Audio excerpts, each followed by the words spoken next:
প্রিয় শিক্ষার্থীবৃন্দ, আসসালামু আলাইকুম। আজকে আমরা সমাধান করব এসএসসি ঢাকা বোর্ড 2022 ত্রিকোণমিতি থেকে আসা প্রশ্ন।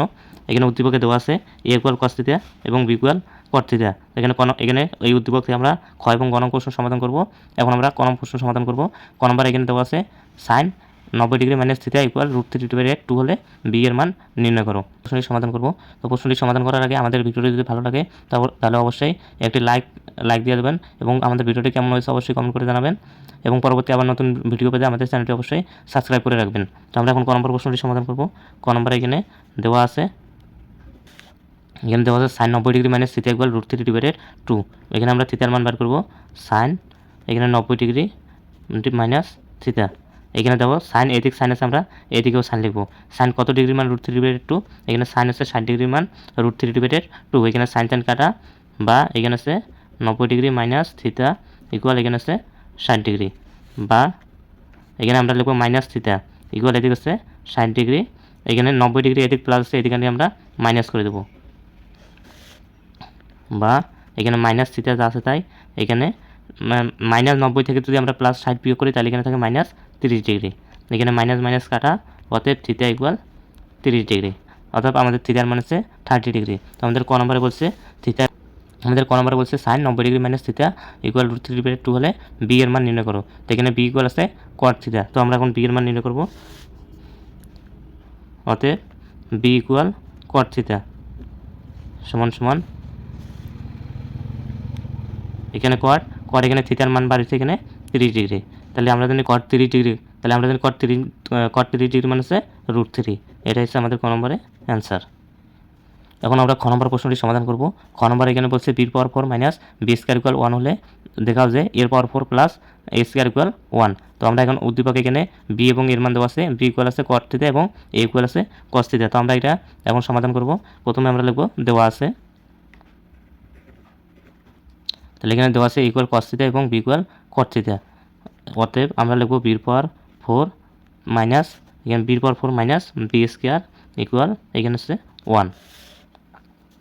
তো এখানে বির মান আমরা বসাবো হচ্ছে কট থিটা, তাহলে বা কট থিটা এর পাওয়ার 4 মাইনাস এখানে কট থিটা স্কোয়ার ইকুয়াল এখানে হচ্ছে 1। এখানে আমরা বি এর মান বসাচ্ছি। এবার আমরা লিখব বা কট পাওয়ার 4 থিটা, এখানে কট স্কোয়ার থিটা এটা এদিকে আমাদের মাইনাস আছে, ওদিক নিয়ে আমরা 1 এর সাথে প্লাস করে দেবো। তার মানে লিখব কট পাওয়ার 4 equal 1 plus cot square theta, বা এখানে আছে কট পাওয়ার 4 থিটা ইকুয়াল আছে 1 প্লাস কট স্কোয়ার, এখানে 1 প্লাস কট স্কোয়ার বর্গের সূত্র হচ্ছে কোসেক স্কোয়ার থিটা, এটা হচ্ছে 1 প্লাস কট স্কোয়ারের বর্গের সূত্র, বা এখানে আমরা কটের একটি স্কোয়ার সূত্র আছে, কট থিটা ইকুয়াল এখানে হচ্ছে কস থিটা ভাগ হচ্ছে সাইন থিটা। আমরা এখন এই সূত্রটি এখানে কটের জায়গায় ফেলবো, তাহলে কটের বর্গের সূত্র স্কোয়ার সূত্র হচ্ছে কস, এখানে পাওয়ার 4 থাকার কারণে এখানে কসের পাওয়ার 4 থিটা ডিভাইডেড এখানে আছে সাইন পাওয়ার 4 থিটা ইকুয়াল এখানে কোসেক আছে, আমরা কোসেকের বর্গের সূত্র লিখতে পারি। কোসেকের বর্গের সূত্র হচ্ছে 1 মাইনাস সাইন স্কোয়ার থিটা, বা এখানে কস পাওয়ার 4টা যা আছে তাই রেখে দেবো। এখানে কস পাওয়ার 4 থিটা ইকুয়াল এখানে হচ্ছে 1 ডিভাইডেড সাইন স্কোয়ার থিটা, আর এখানে সাইন স্কোয়ার এদিক সাইন পাওয়ার 4 থিটা, এটা এদিক কসের সাথে ইন্টু আছে, এদিক নিয়ে আসি আমরা এই সাইন পাওয়ার 4 থিটা, এটা আমরা এর সাথে গুণ করে দেবো সাইন পাওয়ার 4 থিটা, অর্থাৎ সাইন পাওয়ার 4 এটা কস পাওয়ার 4 এর সাথে ভাগ আকারে আছে, এদিকে আমরা গুণ করে দিচ্ছি, বা এখানে কস পাওয়ার 4 থিটা, এখানে আছে সাইন স্কোয়ার, এখানে সাইন স্কোয়ার মানে হচ্ছে 2টি সাইন, এখানে সাইন পাওয়ার 4 মানে হচ্ছে 4টি, অর্থাৎ এখানে 4টি থেকে 2টি কাটলে এখানে আমাদের 2টি সাইন স্কোয়ার থাকে, আর এখানে সাইন স্কোয়ার 1 দ্বারা গুণ করলে sine square okay sine square theta, তাহলে এখানে আছে সাইন স্কোয়ার থিটা, বা এখানে আছে কস পাওয়ার 4 থিটা, এখানে সাইন স্কোয়ার আছে, সাইন স্কোয়ারের বর্গের সূত্র হচ্ছে 1 মাইনাস কস স্কোয়ার থিটা, বা এখানে আছে কস পাওয়ার 4 থিটা, এখানে কস স্কোয়ার থিটা এদিক মাইনাস আছে, এদিক নিয়ে আসি আমরা প্লাস করে দেবো, এখানে হচ্ছে কস স্কোয়ার থিটা, তাহলে ওই দিক থাকলো আমাদের 1। এখানে কস পাওয়ার 4, এখানে উদ্দীপকে আছে কস পাওয়ার, এখানে উদ্দীপকে আছে কস মানে এ, তাহলে এখানে কস আছে, অতএব এখানে আমরা কস মানে উদ্দীপকে লিখবো এ, এখানে কসের পাওয়ার 4 মানে এর পাওয়ার 4, প্লাস এখানে কস মানে এ, কসের উপর স্কোয়ার মানে এর উপর স্কোয়ার ইকুয়াল এখানে হচ্ছে 1। তো আমাদের এখানে এর পাওয়ার 4 প্লাস এ স্কোয়ার ইকুয়াল 1, এটা আমাদের দেখাতে বলছে, তাহলে এখানে আমাদের এর পাওয়ার 4 প্লাস এ স্কোয়ার ইকুয়াল 1, এটা আমাদের, তাহলে এখানে আমরা লিখবো দেখানো হলো। এখন আমরা গ নম্বর প্রশ্ন সমাধান করব। গ নম্বর এখানে বলছে a plus B divided a minus B equal √3 plus 2 divided √3 minus 2 এবং থিটা সূক্ষ্মকোণ হলে থিটার মান নির্ণয় করো। অর্থাৎ আমরা এখান থেকে থিটার মান বার করব। থিটা হচ্ছে আর সেখানে থিটাটা হবে সূক্ষ্মকোণ। সূক্ষ্মকোণ মানে হচ্ছে 0 ডিগ্রি থেকে বড় এবং 90 ডিগ্রি থেকে ছোট। তাহলে এখন আমরা এখানে উদ্দীপকে a এবং b এর মান দেওয়া আছে। এর মান হচ্ছে cos থিটা এবং b এর মান হচ্ছে cot থিটা। আমরা এখন লিখব দেওয়া আছে, এখানে দেওয়া আছে a ইকুয়াল cos থিটা এবং b ইকুয়াল cot থিটা। এবার আমরা লিখব প্রদত্ত রাশি, এখানে আমাদের প্রশ্ন যেটা আছে আমরা সেটা লিখব a প্লাস বি, নিচে আছে a মাইনাস বি ইকুয়াল, এখানে আছে √3 প্লাস 2, এখানে আছে √3 মাইনাস 2। তাহলে এটা আমরা প্রশ্ন থেকে লিখছি। এখন আমরা a এবং b এর মান বসাবো। তাহলে আমাদের এখানে এর মান আছে cos থিটা আর b এর মান আছে cot থিটা। এখন আমরা মান বসাবো, বা এর মান আছে cos থিটা প্লাস b মান আছে এখানে cot থিটা। আবার এখানে এর মান আছে cos থিটা মাইনাস b এর মান আছে এখানে cot থিটা। আর এখানে আছে √3 প্লাস 2, এখানে আছে √3 মাইনাস 2।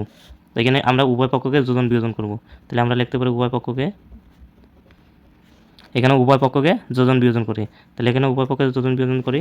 তাহলে আমরা উপরে আছে cos থিটা প্লাস এখানে আছে cot থিটা। আমরা এখানে যোজনের যোগ লিখব, নিচে আছে cos theta minus cot theta. আবার এখানে উপরেরটা যা আছে তাই লিখব cos থিটা প্লাস এখানে আছে cot থিটা। এখানে এবার লিখব বিয়োজনের মাইনাস, বিয়োজনের মাইনাস, আর এখানে cos-এর সামনে আছে প্লাস, তাহলে এখানে প্লাসে মাইনাসে মাইনাস cos থিটা। এবার বিয়োজনের মাইনাস, আর এখানে cot-এর সামনে আছে মাইনাস, মাইনাসে মাইনাসে এখানে প্লাস cot থিটা ইকুয়াল, এখানে আছে এখানে √3 প্লাস 2 যোজনের যোগ, এখানে আছে √3 মাইনাস 2, এখানে √3 প্লাস 2। এবার বিয়োজনের মাইনাস, এখানে √3 সামনে আছে প্লাস, এখানে প্লাসে মাইনাসে মাইনাস √3, এখানে 2 সামনে মাইনাস, আর এখানে বিয়োজনের মাইনাস, তাহলে মাইনাসে মাইনাসে প্লাস, এখানে আছে 2। এবার এখানে cot-এর সামনে প্লাস, এখানে cot-এর সামনে মাইনাস, এখানে cot-এর সামনে প্লাস, প্লাসে মাইনাসে কাটা, এখানে cos-এর সামনে প্লাস, এখানে cos-এর সামনে মাইনাস, এখানে প্লাসে মাইনাসে কাটা। তাহলে এখানে থাকে cos এবং cos, cos cos যোগ করলে এখানে আছে 2 cos থিটা। আর এখানে cot cot যোগ করলে আছে এখানে cot, এখানে cot, cot cot যোগ করলে আছে 2 cot থিটা।